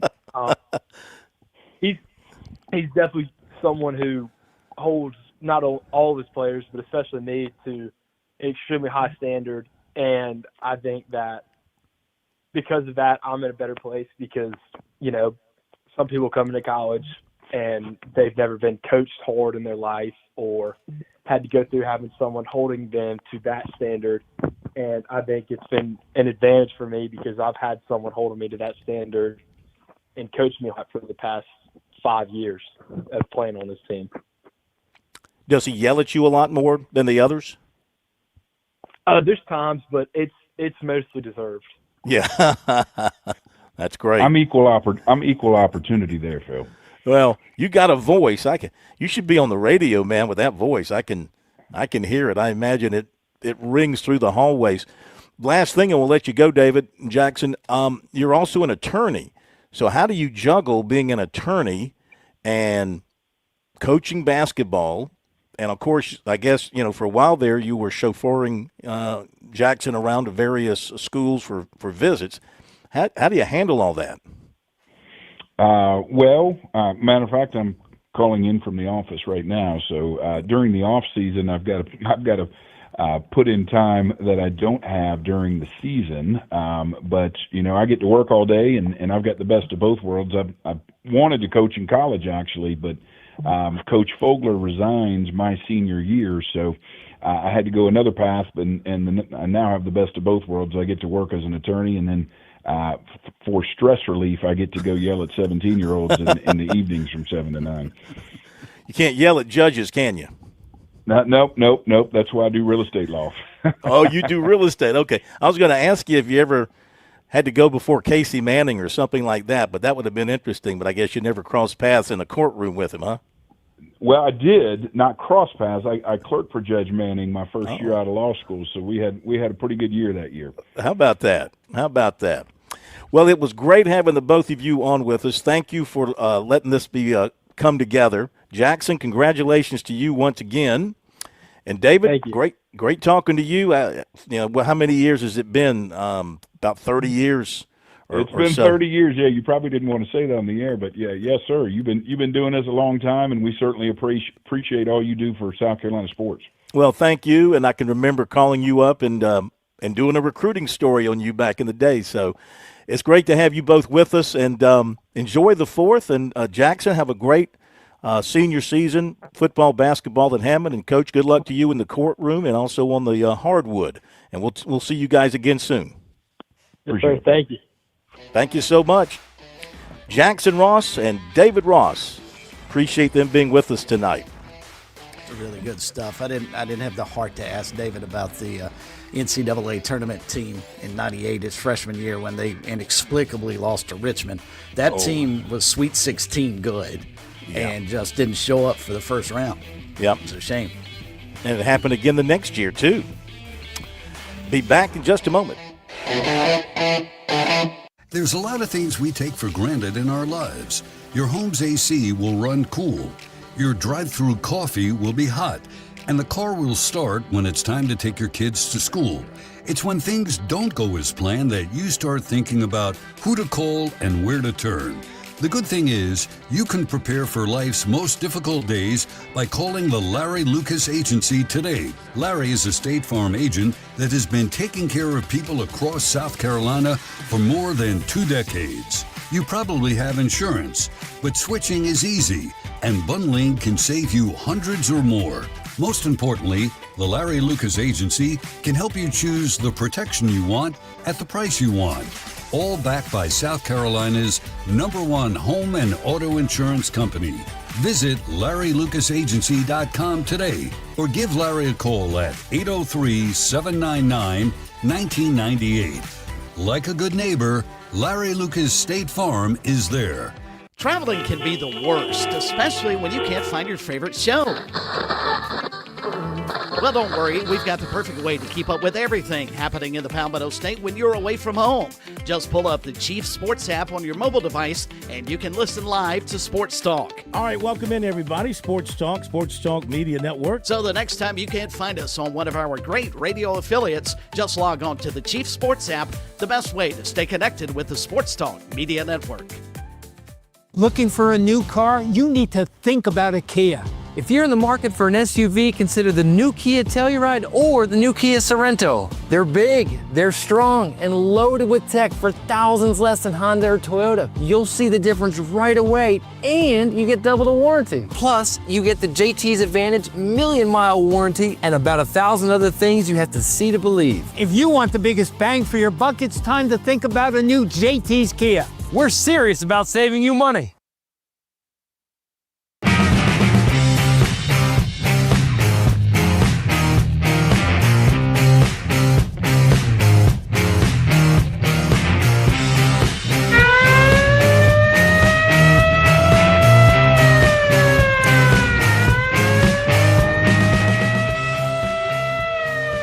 Thanks to the Rosses for being with us tonight. The siren is not for the Rosses. Oh, Plummer loves to hit the siren. He thinks I sure do. Thinks he's so smart. Hey, all right, so it was the previous year that the Gamecocks went to the tournament for the first time under Fogler and lost. That was the trip up to was that Maryland? That was Maryland Eastern Shore. beat them? That was the loss to Coppin State. That Coppin was the State, Coppin State, 96, 97 team that won the SEC and was probably Final Four good. Mm-hmm. And I don't know. That may be one of the most inexplicable losses in Gamecock basketball history. I mean, you talk about that backcourt, Melvin Watson, Larry Davis, B.J. Mackey. I mean, come on. Ryan Stack. Mm-hmm. Yeah, that team was loaded. And then they go the next year to D.C. because I covered that game, and they lose to Richmond. That was Richmond. B.J. Mackey gets a shot in the final seconds. The ball hits off the back of the iron, goes straight up, and they can't put it back in. They lose by 1, I think it was. So let's talk about the siren, Phil. Well, hang on a second. I think that same day, because that game was like 12 o'clock, or so that was an early game, I think. I was driving back to Columbia by that afternoon. I think Clemson the basketball team would have been back that afternoon. Clemson lost in Chicago. I think Clemson was playing in Chicago that same day and lost in Chicago in the tournament. What you got, Plummer? What's your deal? Well, we got a comment right when the show was starting from Tyler Paget on Twitter. Mm-hmm. He says, has I'm going to butcher this name, Pikatowski, has he committed to Clemson? And so I did some digging. Phil's like, what's that name? So I look it up on our website. Well, on the 26th, during Phil's recruiting report, while he was away, you posted that he's on the list of transfers going to Clemson. Yeah, apparently that's a mistake, Plummer. Apparently that's an error. It is, and we're going to hold you accountable to the fullest extent. What happens when we have an error? You owe me money, $1. And how do we let people know that there's an error? We do something like this. I shouldn't have to give directions. It should be automatic. Yeah, I don't know how that ended up on – he was originally committed to South Carolina at a USC Sumter, and now he's with West Virginia. Right. I don't know how he ended up on my Clemson commitment list. Apologize for that. Thank you for catching that. My mistake, I guess. I think the commenter genuinely thought he was going to Clemson. Well, yeah, because that's what we said. Yeah. Yeah, I mean, I don't know where I came up with that. How or why or where I came up with that. You probably dreamt I came up with it. You probably dreamt it. Do I dream about people committing to Clemson? Is that what I dream about? By the way, the Yankees are losing 3-0 to the Tigers. Do you realize last night, make that 4-0? They've given up 3 home runs. Schlittler's given up 3 home runs. And what was the score last night? 7-3, I believe. And last night, the Yankees set an all-time franchise record, 4 consecutive games, 3 hits or fewer. Yikes. That's 4 consecutive games, 3 hits or fewer. Go Tigers. This is becoming ridiculous, and we'll be back. Russell Branham coming up. On Point Weather, brought to you by our friends at Palmetto State Armory. On 107 The Point.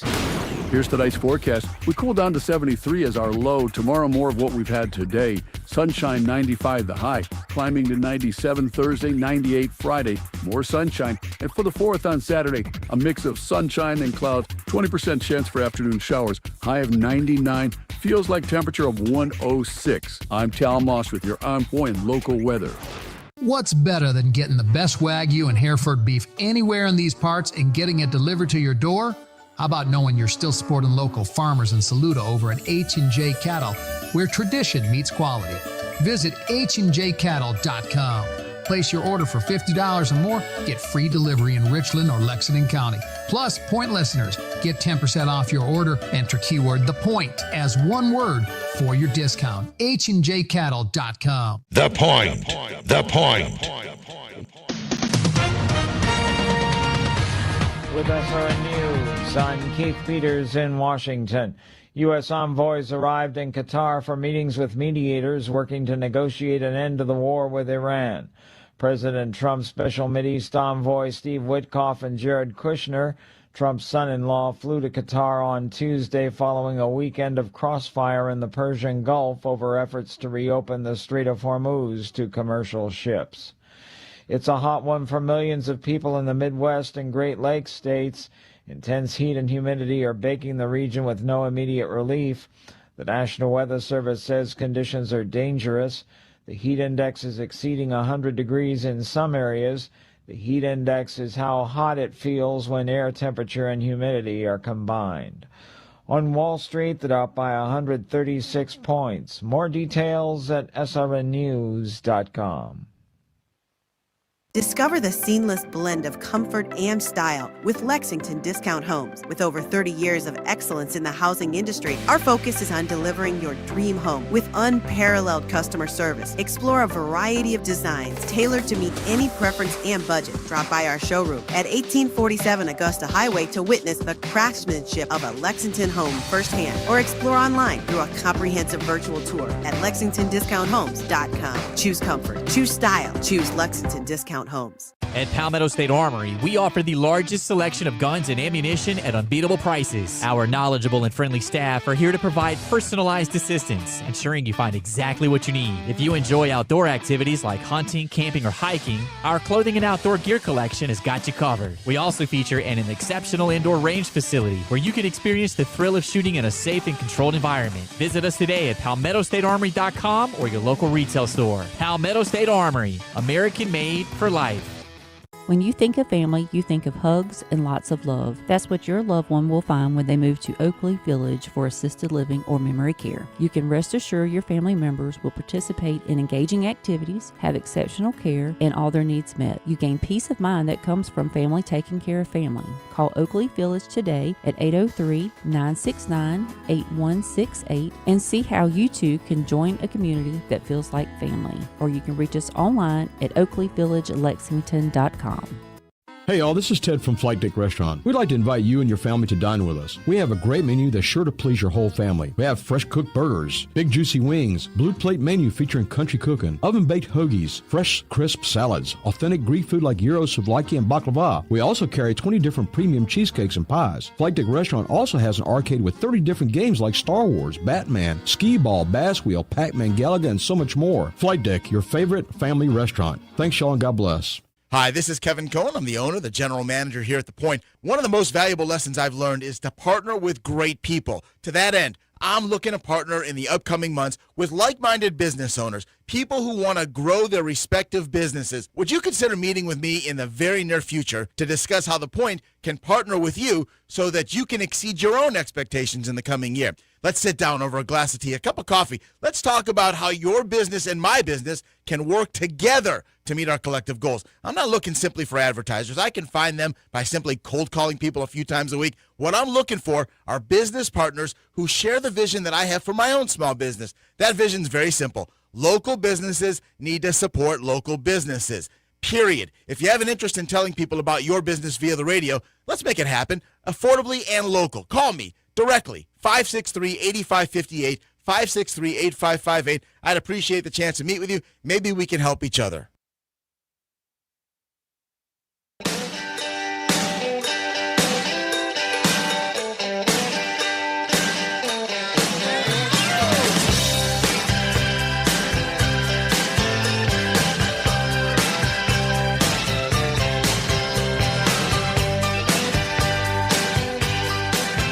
Okay, time to talk some NASCAR here on Sports Talk as we do every Tuesday night. Tonight, we don't have our primary driver, but we do have a crew chief joining us from Darlington, Russell Branham, sitting in for Josh Harris on this Talking Tuesday. Welcome in, pal. How are you? Phil, it's always a pleasure, my friend. You've known me for a long time, and anytime we can talk about NASCAR and racing and Darlington Raceway, it's a good evening. You know what I mean? So I'm always thrilled to be able to get on. It's great to have you with us as always. Now, here is your job tonight. You have one job and one job only. That is to convince Chris Bergen that road racing is exciting, is good racing, and is exciting racing. Good luck, Russell. You've got 60 seconds to convince him. Go ahead. Listen, the gap between the rest of the field and SCG is definitely closing. Okay, It is. He's a generational type guy that has come into our sport, and he's ruled the road courses. So kudos to him. We've got the best drivers in the world that are in NASCAR But there's just one guy who just happens to be a notch above everybody right now. And again, if you go back to last year, how he was dominating, it's not that way this year. He's still winning. He's still at the top of the board, but the gap is closing a lot. And again, you can go back in history and look at all the great road racers, how they had a dominating effort and they were way, way out front, and all of a sudden the rest of the field started catching up with them. So I sort of see that happening right now. You got to give SVG all the credit in the world. You got to give Trackhouse Racing all the credit in the world. You know, it's just like Denny Hamlin winning 3 in a row. They're just that good right now. SVG's just that good on the road courses. And again, though, I see it coming together. And so let's just see what happens the rest of the year. But listen, I'm just going to be honest with you. I wasn't a big road course fan whenever I was growing up, but then I started to like it. You know, I think it presents so many different challenges. And race car drivers are about to be able to adapt to those challenges. It's in today's world, it's much more than just turning left. You got to turn right at the road courses, and right now, SVG has the edge on the rest of the guys. But again, it's closing up real quick. Well, the thing I like about it is that it's, you know, when they're on a road course, they do have to really get on their brakes and slow down, and that allows everybody to catch up with you. Now, you can spurt back ahead coming out of a turn, one of those S curves or whatever. You got hairpin turns, all that kind of stuff. It just seems like inevitably in almost every road course race, it gets tight towards the end, and you've got one guy who's out front, but you've got maybe one or two others trying to reel him in, and that's what we had this past weekend at Sonoma. You had one guy out front, you had a guy chasing him, and he was getting closer and closer and closer as they were going through the turns. And into the last lap, it was – did you think it was anybody's race, or did you think it was going to go to the main man? Well, I knew SVG was going to – that car was going to be about 3 sizes wider than what you could see, because he was going to try to block as best that he could. I feel like if it had gone another 1 or 2 laps, I feel like Briscoe would have got him. Again – Briscoe was the guy. If I thought anyone that could take him off of that pedestal at Sonoma, I thought it was going to be Briscoe, and he almost did it. But it takes a lot of just skill to be. I mean, Phil, have you ever driven like a go-kart on a Seneca racetrack in Columbia or in Myrtle Beach? You know, just like where you're having fun. It's just a little road course. Have you ever done that before? Can't say I've had the pleasure. Yeah. Well, I've done it a lot. I thought that I was a kid. I used to grow. I grew up racing go-karts, and I remember I worked for Jeff Burton for about 14 and a half years, and we went into an indoor go-kart track, which was a road course, and I thought I was going to be able to go in there and show him how it's done. But guess what? He was so much better than me. Again, he's great. He was great in go-karts as a kid. He was great in race cars his entire career. But I thought I could keep up with him on go-karts. I thought I was bringing him back down to my level, but I wasn't even in the same ballpark. I mean, it takes a special skill to be able to drive these road courses. It's really, really competitive. But again, I think the field is closing the gap. Briscoe showed that this weekend. A lot of the other guys showed it as well. Some of the guys who had some problems. But I like the road course racing just because I think it presents a whole different type of challenge. And the great thing is about NASCAR, when you have all these different types of tracks, it gives you a little bit of everything. You know, it's not just the turning left. It's the road courses bring something that's pretty cool to it, I think. Russell Brown with us here tonight from Darlington Raceway. And Russell, to clarify my position, I don't like IndyCar nor Formula One racing either. So that's why I don't enjoy the road course racing in NASCAR. I just don't like that style of racing. But, to each his own. If you can, in the 19 minutes that we have left on the show, can you explain to us novices exactly what the in-season challenge is all about and how Tyler Reddick is already out after the first round?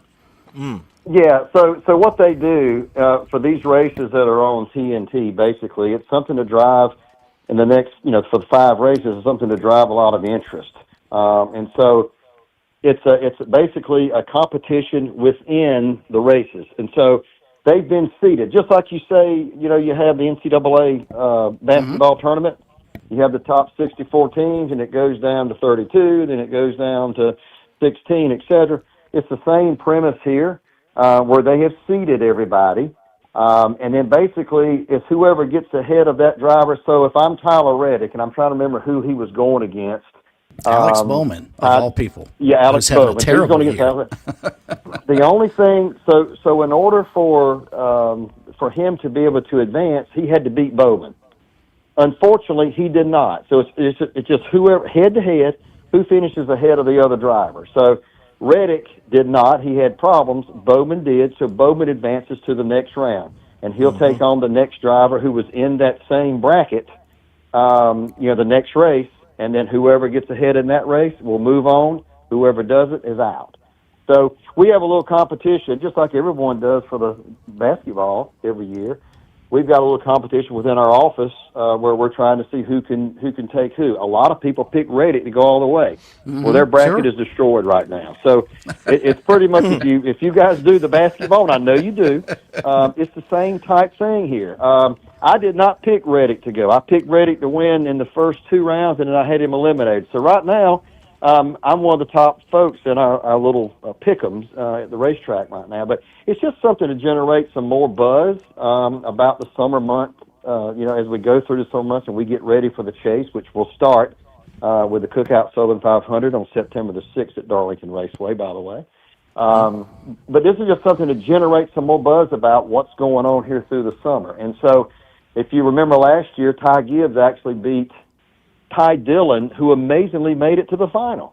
He kept beating out the people who they were having trouble in races, and Dillon kept, advancing. So it's something pretty cool to keep up with, and I really like it. Again, it generates interest and buzz in a lot of different ways. So hopefully I explained that to you guys. Good job. You explained it perfectly. Yeah. So Michigan went down in the first round is basically what happened. That's exactly right. That's Big time exactly upset right. by the 64 seed. All right, they head to back to Chicagoland.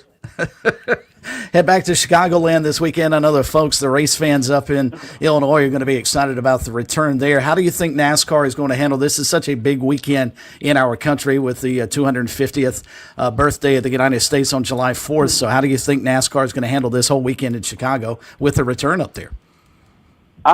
I think NASCAR is pretty much going to be doing a lot of salute to our country throughout the summer, and it really started back at, if you go back to the naval base out in San Diego. I don't know if you guys watched that. I mean, I thought it was one of the coolest events. I never thought we'd be racing on a naval base, but I thought it was cool. I thought it was great seeing the ship out there, et cetera. I know NASCAR's got some different plans, so when you tune in on Sunday, you'll see some pretty cool things as well in Chicago. And again, this is making a return to a racetrack that hadn't seen any action since 2019. I was there actually for the first race many years ago, back in the early 2000s, whenever they opened that place. And, that place is about 45 minutes right outside of Chicago, and it's a great racetrack. I was really stunned whenever it shut down, for a while, that NASCAR decided to shut it down and do some other different things. But glad it's back on. There was some really good racing there. Anytime a track wears a little bit, and that track has worn, hadn't had a race on there in, 7 years. So I think it's going to be cool. I think the drivers are going to have to face something they haven't faced in a long time. And again, I like a track where the asphalt is worn, because it really makes the drivers drive that racetrack. So I think it's going to be a good show. I'm excited to see it. Again, I know the last several races there, until they stopped at the 19th, there were some good events, so I'm really looking forward to Sunday. So is it like, a golfer playing in a major, and you might play a course outside of Augusta, of course. You might play a course once every 6 or 7 years. You go back and you pull out your old notes from 6 or 7 years ago, and you kind of hope it pertains to now. Do they do the same thing here, the crew chiefs and the drivers? Do they go back and look at their old notes from Chicagoland, and will they work, here 7 years later? They will go back and look at it, but they probably won't work a lot today like it did back then. You got to remember, we've got totally different race cars than we did back then as well. There's a lot of things that are different. Again, a racetrack that hadn't been used for many, many years. But again, it's the same asphalt, it's the same walls. They're just going back where the asphalt is more worn. But the cars are different today. The tires are different today. Everything about competition today is different than it was in 2019. So really your notes from yesteryear, you can take a look at them, but I don't think many of the crew chiefs are dependent on that. They're going to be ready for the unexpected. They do a lot of this stuff. They look to do a lot of these setups now on the sims. You know, they love to get the drivers in these seats and let them practice basically on a computer, and it sort of shows them exactly what to expect. It's amazing how these computer generated seats and screens are for these drivers to help them prepare. So I'm assuming that there's probably been a lot more time in the sim, in that simulator, to make sure that the driver understands the track, the crew chief understands the track, the engineers understand the track, because I can tell you, it's sitting up for 7 years, it's going to be a little bit different than it was, plus throw in the fact that the cars and everything else is different. It's going to be a completely different ballgame from what they were used to 7 years ago. So, Bergie likes to update the PD area weather, and he tells us it's going to be blistering hot.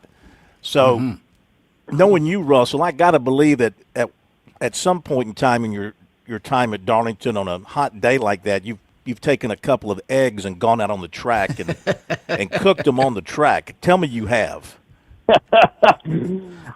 Actually did that a time or two, and you're exactly right. It did that. I remember the days that used to have to wear a coat and tie on Labor Day weekend, a black coat with a Darlington logo on it. Those were not too good a days sometimes, but again, that's just another thing that the teams have to be prepared for. Heat. The driver has to prepare for it. The cars have to be prepared for it. The tire wear is going to be a little bit more if it's hotter. There's so many different aspects that they have to be prepared for. But listen, that's why they've got all these engineers. That's why they've got a lot of smart people that work on these race teams to get these cars dialed in to let these drivers have an opportunity to go out there and go fast.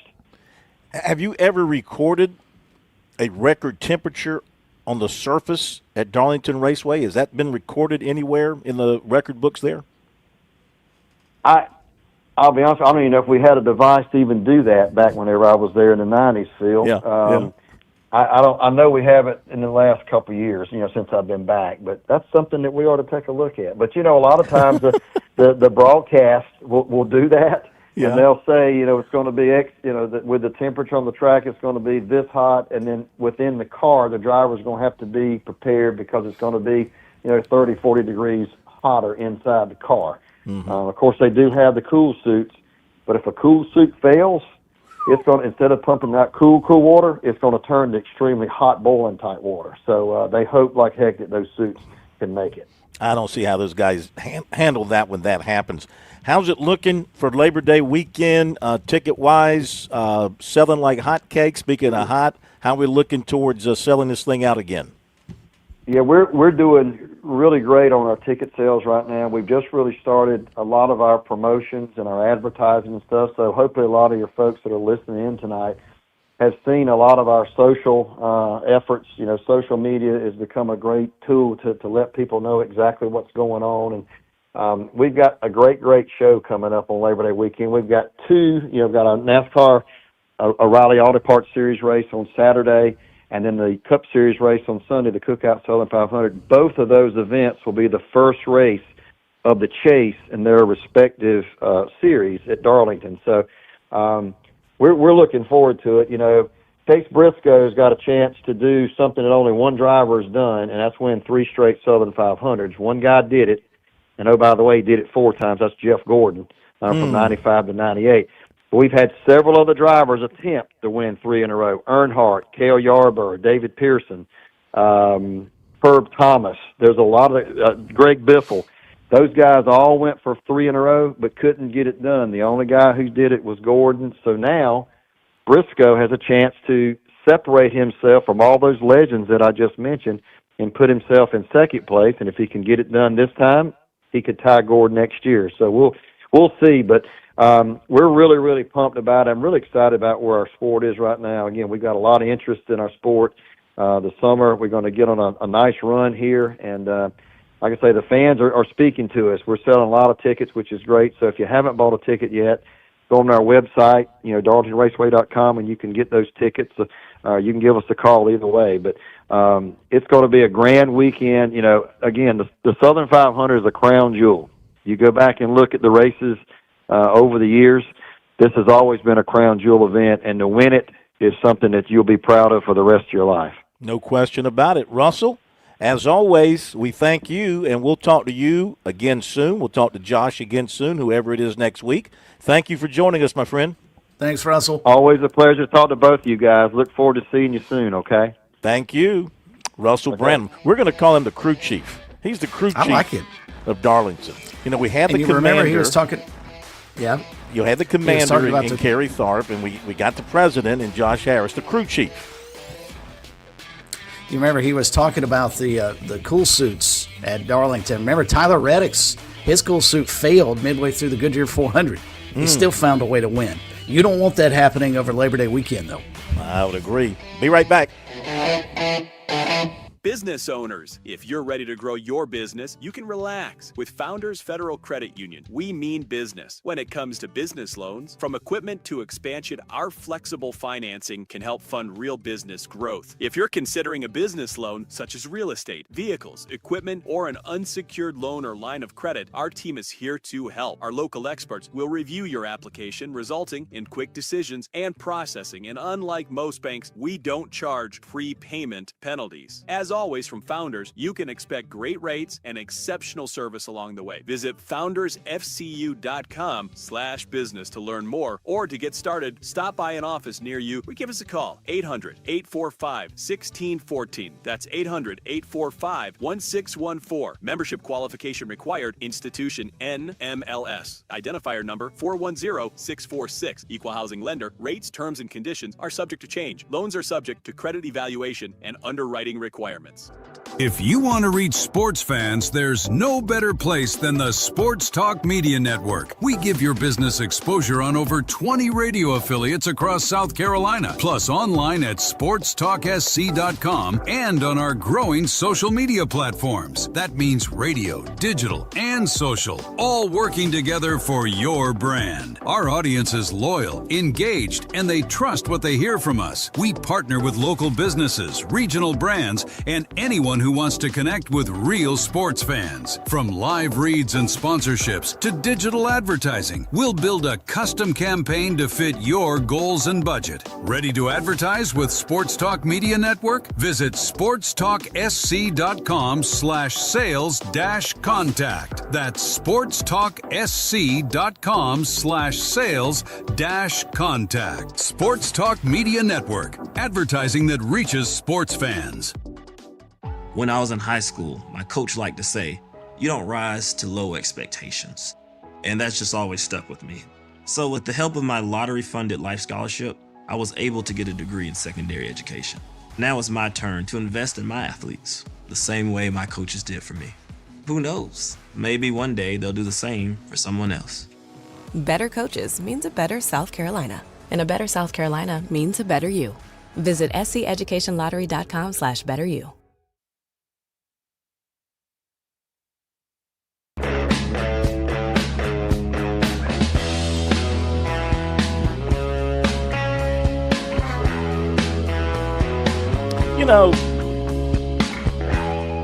Why do soccer people think they're so much smarter than the rest of us, Bergie?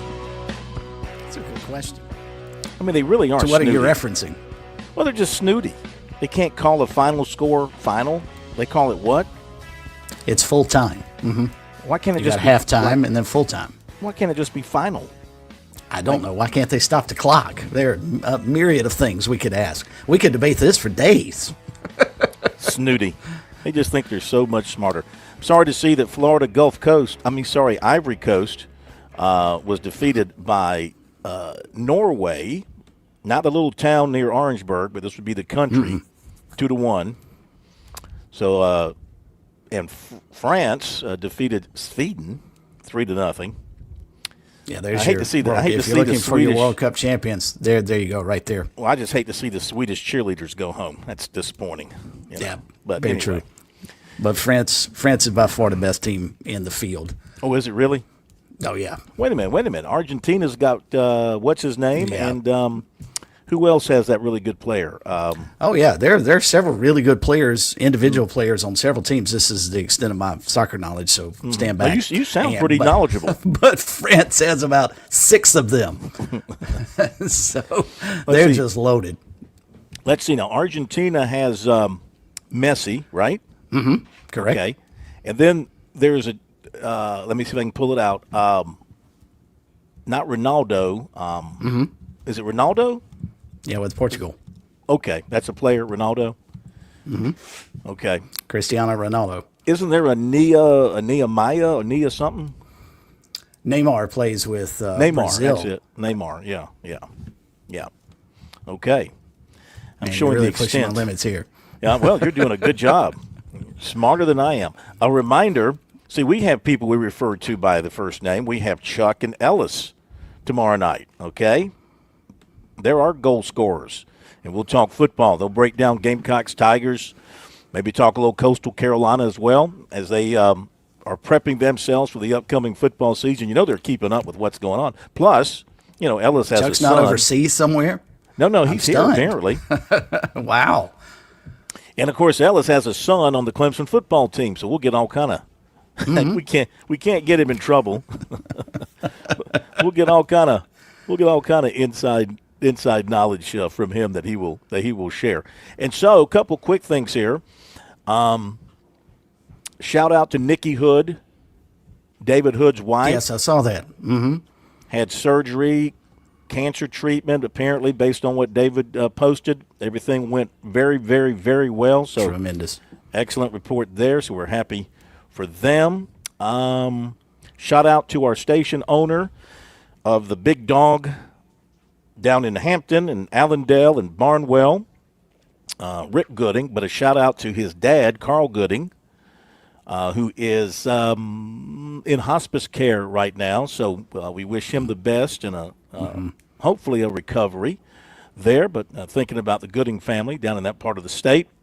And shout out to Steve Fink, official last day at South Carolina today. I was texting back and forth with him about, what are you doing? What are you doing on your last What's day? he going to do tomorrow?